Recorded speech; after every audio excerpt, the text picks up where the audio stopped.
Thank you for your interest in our community. I'm here today with one of our very seasoned team members, our leasing manager, Joe Jordan, who is our resident expert on lotteries and the new lease-up process. Now, Joe, you've done several lotteries and new lease-ups in the past, and that's why I've asked you here today. To talk to applicants about what to expect, what to bring, what to include on their application, and just advise them of any best practices. So thank you for joining me today. Thank you, Kristen. I'm so happy to be here today. And just as a recap to our viewers, tell us about what happens with the lottery application once it's received and deemed as eligible. Well, as you know, Kristen, once we received all eligible applications for the lottery, we then hold the lottery as discussed in the previous segment. Any applications received after the deadline date will go on to a post-lottery waiting list. It is imperative to understand that applications must be received in a timely manner as everything is date-driven. After we hold the lottery, we then enter the lottery numbers onto a spreadsheet and do the sort based on any preference. So that's when the real fun begins. So what happens after the sort? We start by pulling a criminal and credit background check.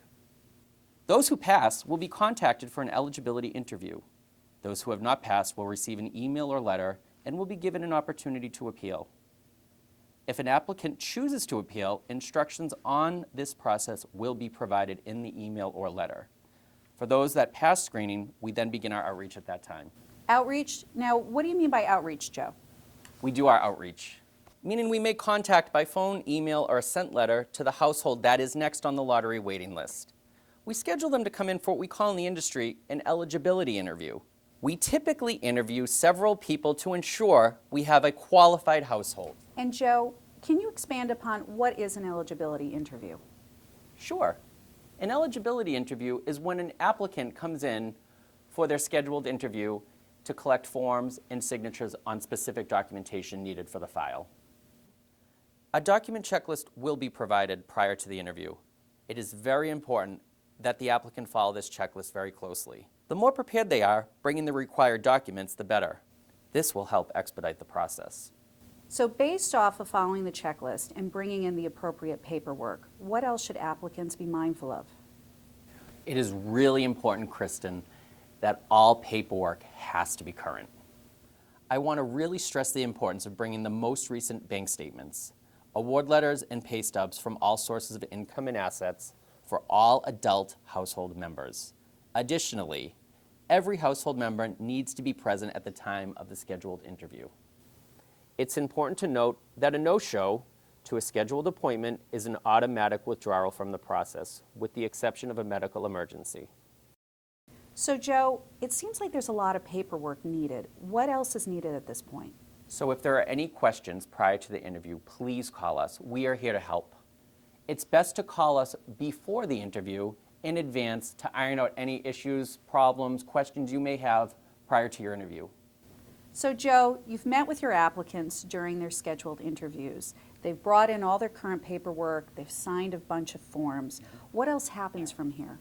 From there, we mail out all third-party verification forms and wait for them to be returned. Once they're received, we will process the file to determine if the household's income falls within the limits of the program. If we deem the file incomplete in any way, we will reach out to them for assistance in gathering additional information. Once we have all the required documentation needed for the file, we then send it to our investor for review and approval. If approved, we then schedule a lease signing. So then, what is the estimated turnaround time if your office has all the needed paperwork in the file? So if our office has all the required documentation needed for the file, it typically takes 2 to 3 weeks. So bring in that paperwork, Joe, huh? Anything else that they need to know? People need to know that this is an eligibility interview only. They should not give notice to their landlord until their file is approved and a lease signing has been scheduled. And Joe, what happens if an application is declined? If the application is declined, our office will contact the household to discuss the reason or reasons for the decision.